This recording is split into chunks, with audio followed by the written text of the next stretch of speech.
Okay, we need to talk about one of the most important things in our lives that we literally never think about.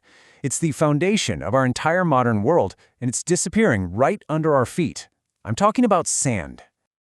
Right off the bat, I know what you're thinking. Running out of sand? Are you kidding me? What about the Sahara? And you're right. That question seems completely absurd. But the answer to it is the key to this whole crisis. And trust me, it's gonna surprise you. So, here's the heart of the matter. Not all sand is the same. Not even close. On the left, you've got your desert sand. Wind has been tumbling these grains for millions of years, making them perfectly smooth and round, like microscopic marbles.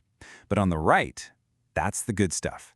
Construction sand from rivers, lakes, and coasts. Water erosion makes it angular, jagged, and rough, kind of like tiny interlocking bricks.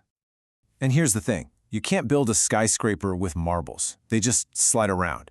You need those rough little bricks to lock together and make strong concrete. And this is where the irony is just incredible. A country like the UAE, literally sitting on a sea of sand, has to import construction-grade sand from places like Australia to build those incredible skylines in Dubai. So just how much of this special sand are we actually using? Well, let's get into the scale of our global appetite for this stuff because the numbers, they're just mind-bending. 50 billion tons. That is how much sand and gravel we dig up and use every single year. It is the second most consumed natural resource on Earth, right after water. And we are pulling it out of the ground way, way faster than nature can possibly replace it. To try and wrap your head around that number, just picture this. Imagine a massive wall, about 90 feet high and 90 feet wide. Now imagine that wall stretching all the way around the entire planet at the equator. We use enough sand to build that wall, from scratch, every single year. It's insane. And this chart shows you just how fast that demand has exploded. Get this, in the entire 20th century, all 100 years, the United States used 4.5 gigatons of cement. Now look at China. In just 3 years, between 2011 and 2013, they used over 6.5 gigatons. That incredible acceleration is what's driving this crisis. But here's where the story gets even more interesting. This insane demand hasn't created just one crisis. Oh no, it's created two totally different, super high-stakes problems. One for our buildings and a completely separate one for our technology. So let's break this down into two battlefronts, because the sand you need for a skyscraper and the sand you need for a smartphone are from two different universes. One is a crisis of pure volume. The other is a crisis of absolute purity. And this table just lays it all out perfectly. Construction sand, the problem is just the insane volume we need. But for tech sand, this stuff called high-purity quartz, it's all about being chemically perfect. And just look at the price difference. Maybe $50 a ton for the construction stuff versus up to $10,000 a ton, or even more for the tech stuff. And in the tech world, yeah, it all comes down to this one material, high-purity quartz, or HPQ. It's an unbelievably rare form of silicon dioxide that is the starting point for every single microchip, solar panel, and fiber optic cable on the planet. This stuff is, and I mean this literally, the bedrock of our entire digital age. Now, you want to hear something that'll blow your mind? Almost all of it, we're talking up to 90% of the purest quartz on Earth, comes from one single tiny mining district in Spruce Pine, North Carolina. The geology there is just unique. Think about that. This creates a massive geopolitical vulnerability, a single point of failure for the entire global tech economy.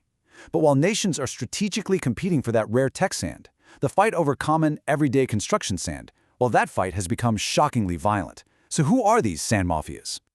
And this is where the story gets really dark. We're stepping away from geology and economics now, and into the world of organized crime, environmental collapse, and honestly, human tragedy. The fight for sand is a deadly business. In places like India, huge demand and weak regulations have given rise to powerful sand mafias. And these are exactly what they sound like: violent criminal gangs that control the illegal mining trade. They bribe officials, they threaten locals, and they will attack and even kill anyone who gets in their way. Journalists, police, activists. In some parts of the country, it's actually more profitable than trafficking drugs. And this quote, it just captures the human cost perfectly. For the people who live along these rivers and coastlines, this isn't some abstract issue. It's the theft of their environment, their way of life, and in way too many cases, their actual lives. And make no mistake, this devastation is global. In Indonesia, more than 24 islands have literally vanished from the map, dredged out of existence. In Vietnam, the Mekong Delta, the rice bowl of Asia, is sinking and flooding with salt water. In Morocco, criminal gangs have stolen entire beaches, literally overnight, leaving just bare rock. This is damage we can never, ever fix. So yeah, this level of destruction just can't continue.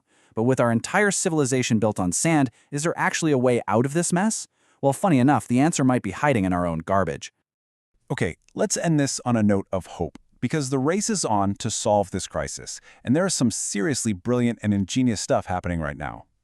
One of the absolute coolest solutions is something called ore sand. This is just genius. It takes the giant hazardous piles of waste rock from mining operations, they call it tailings, and it crushes and processes that waste into perfect, high-quality construction sand. So you're solving two problems at once, creating a new source of sand while cleaning up dangerous industrial waste.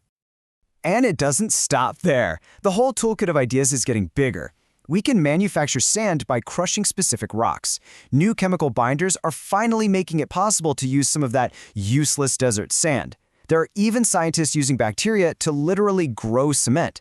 And we can start mining our own cities by recycling the concrete rubble from demolished buildings. So the future isn't going to be just one magic bullet. It's going to be a whole portfolio of solutions. You can see here we could slash our need for natural sand by mixing in recycled concrete, ore sand, and manufactured sand. This is what a smart, sustainable future actually looks like. So, here's the big takeaway. The era of treating sand like it's infinite and free, that's over. The true cost to our environment, to our societies, to people's lives is just too high to ignore anymore. The real question now is, can we embrace these new ideas and reinvent the very foundations of our world before they completely wash away?